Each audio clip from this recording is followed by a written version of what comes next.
को दिए वो सब पैसा ऐड किया नहीं, वो सब एक चीज जान ऐड लीजिए करेंगे। कि जितना प्रकार का जमीन है, जितना प्रकार का जमीन, उतना प्रकार का खतियान है। और सत्य क्या है, जहाँ जो ऐसा पाया गया है कि नहीं, देखा गया कि ये जमीन मान लीजिए कि ये राज्य सरकार के अंदर है, तो उनके नाम से जो कागजात बना वही खतियान हुआ, बना कि नहीं।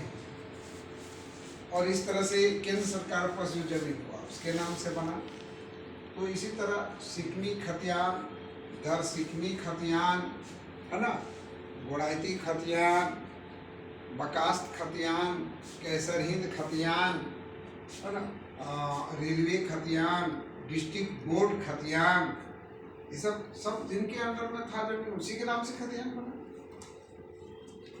तो सिकमी का जहां तक सवाल है कि सिकमी कहते क्या है, सिकमी किसे कहते हैं, आप लोग लिखे होंगे किसमें लिखे थे, इस पर हम लिखाए थे कठिन शब्द का शब्दार्थ। जो कठिन शब्द है ना, जिसे सिकमी नहीं समझे तो उसका शब्दार्थ, कठिन शब्द का शब्दार्थ बताए थे। आपका एडमिशन लेट से हुआ क्या, इसलिए आप उसको नहीं जानते। क्या कठिन शब्द का शब्दार्थ में सिकमी क्या लिखाए थे? जो दूसरा रैयत लेके जोतता है और उसको लगान देता है। एक रैयत दूसरे रैयत से लेकर जमीन जोत आबाद करता है और उसके बदले उसको लगान देता है। जैसे हम लोग क्या कहते हैं अभी इसको सिकमी खतियान मानो, अभी हम लोग देहात में इसको कहते हैं साझा। अब वो भी रूप बदल गया। अब तो पैसा पर लेता है लोग, क्या करता है कि आपका 5 एकड़ खेत है, हमको दे दीजिए, हम इतना पैसा देते हैं, मेरा होगा अधिक भी तो मेरा और कम भी होगा तो मेरा। ऐसे अभी हो रहा है ये बहुत, हमारे झारखंड में तो कम, लेकिन बिहार में जो कीमती जमीन है वे लोग ऐसे खेती करते हैं। बोल दिया ये खेत में इस साल हम खेती आबाद करते हैं, इसके बदल में 5,000 रुपया दिए, पता लगा लीजिए, और बोला हाँ ठीक है 5,000 रुपये दे दीजिए, तो जितना होगा आपका साल भर आपका होता है ना, 1 वर्ष के लिए लोग करता है अभी। और पहले था क्या कि पहले साझा जितना होगा 50% देंगे। तो खेत जोतने के लिए दिए, हम जोत रहे हैं, धान हुआ 20 मन तो 10 मन मेरा, 10 मन आपका, 10 मन मेरा। लेकिन अब ऐसा नहीं दे रहा है, अभी 1/4 भी नहीं दे रहा है, आधा ही देता था साझा में। नहीं पोसा नहीं पड़ रहा है, वो कहेगा ना कि रोपनी का दाम बढ़ गया, सही सब का बढ़ गया। और इस तरह से क्या हुआ था कि इस तरह से हमारे पंडित जी लोग जो थे, हमारे गुरु, हमारे ब्राह्मण, हमारे देवता, वे लोग क्या करते थे कि भाई उनको हल नहीं चलाते थे, नहीं, तो किसी को जो जोतता है उसी को नहीं देते थे कि आप जोतिए, आधा दीजिए, जहाँ आधा ही बात होता था, 50% बात होता था। ये आज से कम 30 साल पहले की बात है। अभी लोग दूसरा बदल गया लोग, लेकिन पहले आधा मिलता था।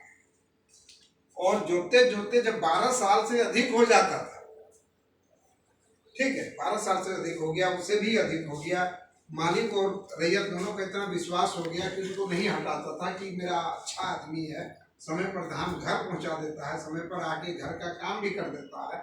जो उस तरह आधा बंटवारा करते थे ना, तो उसके घर में जो भी काम होता था, हमारे शादी हो गया तो साझेदार चला गया, वो सब काम मदद कर दिया, कोई फंक्शन हो गया, घर में कुछ सफाई सुथरा हुआ, फिर भी जाके वो साफ सुथरा कर दिया। तो इसीलिए उसको दे दिया जाता था कि मेरा विश्वासी है, मेरा घर का आदमी है, कि कभी कोई सामान इधर उधर नहीं करता है, विश्वासपूर्ण है, उसको दे दिया। ज़्यादा दिन हो गया और उसमें यही सब जब सर्वे हुआ, कुछ हुआ, तो उसमें कह दिया कि हम बहुत दिन से जोत रहे हैं, तो वही हो गया आपका रैयत भी उसी को हो गया कि आप रैयत हैं और हमको जोतने के लिए दे दिए, नाम चढ़ा दिया रैयत।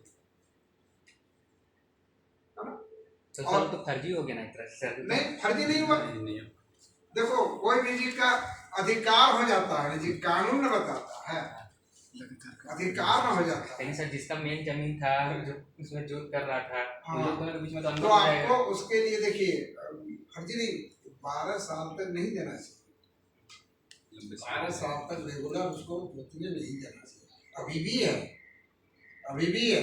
अभी आपका कोर्ट का न्यायालय दिखावे, देखिएगा पेपर में दिया हुआ है कि जो जमीन 12 साल से जोत रहा है वो जमीन उसका। फिर नियम बना, जोतेगा, जो जमीन जोतेगा उसी का जमीन, नहीं जोतेगा तो उसको जमीन नहीं, जोतेगा कोड़ेगा खाएगा जमीन उसी। देखिए अभी अभी तो कानून बदलते जा रहा है दिन प्रतिदिन नियम। वो हाईकोर्ट में कितना केस इस तरह फाइल है पड़ा हुआ, तो ये सब नियम बदल 12 साल के बाद वो अधिकार कोई भी चीज का वो कानून बना, तो कानून बना तब ना आपका खतियान बना तो जमीन आपका बाप का हो गया। तो इसके पहले जब अस्थायी बंदोबस्ती था आपका था क्या? नहीं था। जब अस्थायी हो गया तब ना आप कह रहे हैं कि मेरा जमीन है, आपका कागजात दिखा रहे हैं। तो इस तरह कानून भी बना है ना, उसमें कानून हिंदू लोग में हिंदू उत्तराधिकार कानून, मुस्लिम में मुस्लिम उत्तराधिकार कानून, आदिवासी में आदिवासी उत्तराधिकार कानून, ये बना है। हिंदू में 2 नियम बना है, छड़ा कानून और दया भाग कानून। अब वो गर्भजरा आम है इसलिए गर्भजरा खास में होगा, हाँ खास वाले में होगा। अभी तो जितना भी है अभी तो बंद कर दिए हैं सरकार, गर्भजरा आम हो चाहे खास हो, इसमें आपका जो है अभी उसका आप माफी भी नहीं कर सकते। आपको बता दें गर्भजरा आम जमीन है को क्या दिया हमने उस दिन बता रहे थे कि कहा कि सर देखिए अभी ये जो बिना भाव आंदोलन में खरीदे हैं इसे है वैसे है, रसीद है लंफन है, लेकिन अभी माफी के लिए वो जमीन माफ नहीं सकते। तो चाहेगा ना कि हम जमीन माफ दीजिए सही से कीजिए, तो आप अमीन है, सरकारी अमीन है ना, वो प्राइवेट अमीन कुछ कर दिया इधर उधर तो उसका कोई वैल्यू नहीं है, समझ गए। उसके बाद सर्टिफिकेट नहीं, प्राइवेट है तो पैसा कमाने के लिए जो गया उसको पैसा लेना था, नाप के दिखा दिया देखिए ये गर्भजरा है लेकिन इतना है तो 50 डिसमिल है तो 1 एकड़ कुछ कर देता है। लेकिन आप एक जवाबदेही आपको और सिलेबस से जाइएगा, आवेदन कीजिएगा, सीओ की यहाँ आवेदन करेगा कि चलिए इस जमीन को नापना है, तो यदि गर्भजरा प्रति कदीम है तो आप नापी नहीं कीजिए, अभी रोक है। अब गाँव में पूछ सकते हैं, कहीं भी पूछिए जाके गर्भजरा नहीं कर सकते। तो तरह तरह की बात है। तो उसी तरह से वह सिकमी रैयत हो गया, बाबू जोतावाद करता था है ना, जमीन दूसरे का था और दूसरा ने दूसरे जोतावाद किया और उसका जो कागज बन गया तो वो हो गया सिकमी रैयत, सिकमी खतियान हो गया, केसर हिंद खतियान हो गया। सर अगर हम अपना प्रॉपर्टी जो भी है जितना खेत फूट है वो मतलब अपना भाई के नाम से देना चाहते हैं, तो प्लॉट बाय प्लॉट रजिस्ट्री कर देना पड़ेगा या दान पत्र में ऐसे ही हो जाएगा? नहीं, अब दान पत्र जो है वो ऐसे आप जब तक गवर्नमेंट को मूल्य नहीं देते हैं है ना तब तक आपका वैल्यू नहीं। सबसे पहले जान हुआ यदि आप प्रत्येक प्लॉट का लिख के उसका क्षेत्रफल लिख के उसका चौहदी लिख के और जो जितना उसमें उनका बनता है लगा उतना का वैल्यू का आपको टिकट लेना पड़ेगा, ठीक है। जैसे क्या है कि मान लीजिए आप है आपका मान लीजिए 2 एकड़ 27 डिसमिल जमीन और 2 एकड़ 27 डिसमिल जमीन है जिसका वैल्यू गवर्नमेंट रेट का वैल्यू क्या है, तो गवर्नमेंट रेट वहाँ रोड किनारे है तो 10,000 हो सकता है। रोड किनारे यदि खेती जो का अलग है, रोड किनारे का अलग है, सबका अलग अलग रेट तय कर दिया, राज्य सरकार तय किया। यदि कह दिया कि नहीं यहाँ 5,000 कुछ रुपया है ये जमीन का वैल्यू, तो लगाएगा क्या कि 2,27,000 का वैल्यू करेगा, 2,27,19,5 5 कुछ जितना है ना, तो गुना कर देगा कि जमीन का वैल्यू इतना हो गया। तो कितना वैल्यू हो जाएगा 2,27 डिसमिल का 5 कुछ होने से मतलब 12,46,000 हो गया, ठीक है। वो जमीन का रेट 12,000। अब 12,46,000 अपना भाई से आप वैसे खाली दान पत्र में आपको दे देगा या ले लेगा, या आप माँ से ले लेते हैं, बहुत लोग पिताजी से भी लिखा लेते हैं, दिखाते हैं कि नहीं कि चलो हम कह रहा है कि मेरा ये बेटा बढ़िया है तो इसी को हम लिख दें। और कोई बेटा मारा था पिताजी को तो उसको नहीं देना चाहता है पिताजी, ऐसा होता है कि सुने कि नहीं। तो उसमें भी आप यदि वैल्यू लिखा है कि 12,46,000 का जो वैल्यू है उसके मुताबिक जो नियम है, कोर्ट में नियम रहता है, कागज में लिखा रहता है कि 5,000 से कितना टिकट लेना पड़ेगा, 5,000 से 11,000 तक कितना लेना पड़ेगा, और उसका वैल्यू के मुताबिक आपको सप्ताह में 2 दिन टिकट मिलता है, मंगल और शुक्रवार। 2 दिन में आप जो है जाके लेके और उसके उसी वैल्यू कागज पर आपका लिखाएगा, रजिस्ट्री होगा, तब आपका वैल्यू सही होगा। और नहीं आप झूठे छूठे ऐसे कर दान पत्र लिखा लिए, इसलिए लिखाना है कि हमको पैसा नहीं देना पड़े गवर्नमेंट को, है ना, ऐसा होता है नहीं कि हमको उतना नहीं करना पड़ेगा, तो इसलिए लिखा है तो उसका वैल्यू नहीं। और ये भाई भाई पर हो सकता है रजिस्ट्री, क्यों नहीं, भाई दूसरे भाई को इस तरह करके रजिस्ट्री कर देगा। लेकिन यदि पिताजी का संपत्ति है और बेटा लिखवाता है तो एक तरह से आपको हाईकोर्ट खारिज कर देगा। देखिए क्यों करेगा, क्योंकि पिताजी का तो संपत्ति में पूर्ण अधिकार बेटा का है, कल तो उसी का होगा, लेकिन आप लिखाए क्यों? जब हाईकोर्ट में मामला जाएगा तो कहेगा ना कि जरूर इसमें धोखाबाजी है। आपका जिधर खून का रिश्ता है, और वो रिश्ता है कि हिंदू का खून जो है हमेशा जो है आपको नीचे की ओर भागता है, उसका 12वां पीढ़ी तक, प्रथम पीढ़ी में लोग आते हैं। क्या हम लिखाए थे आप लोग को, प्रथम पीढ़ी, द्वितीय पीढ़ी, तृतीय पीढ़ी, चतुर्थ पीढ़ी, 5वां पीढ़ी, 6वां, 7वां, 8वां, 9वां, 10वां और 12वां के बाद जितना पीढ़ी है वो उसके बाद जो है वो प्रथम पीढ़ी के अंतर्गत नहीं आते हैं, है ना, 12वां पीढ़ी। तो 12वां मतलब 12 साल इसीलिए रखा गया, और 12 पीढ़ी तक आप लोग को लिखा दिया। ब्लड जिधर भागता है उधर हिंदू का ही रहता है।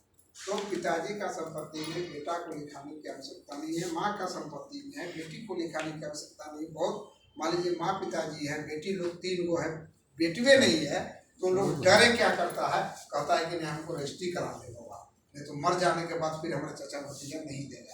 ऐसा सवाल बहुत मिलेगा, बहुत मिलता है। तो उसको लिखाने की आवश्यकता नहीं, उसके लिए नियम बन गया है।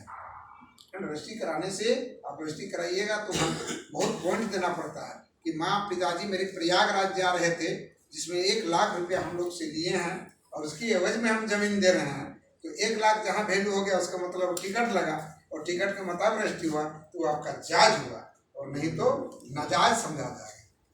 सारा रजिस्ट्री के पीछे लिखना पड़ेगा कारण, कारण नहीं लिखना पड़ता। देखिए आप किसी को लीजिएगा तो एग्रीमेंट होता है उसमें लिखते हैं सर। बाद में निजी काम के लिए बाद में अगर कोई उसका दूसरा भाई दावा ठोकता है उस पर कि नहीं ये गलत है, नहीं वो तो न्यायालय कोर्ट लिखता है, जो राइटर है इतना पूर्वक नहीं है, प्रत्येक पॉइंट पर आपको लिख देता है। सब जगह टैक्स देना पड़ता है, सब जगह तो टैक्स देने के बाद गवर्नमेंट का अपना ये है, सरकार अपना आय कहाँ से करेगा। ये सब पहले देखते थे 1 रुपया में रजिस्ट्री महिला का कर दिया, जब देखने लगा कि हमारा लॉस जाने लगा तो फिर कहा उसको हटा दिया।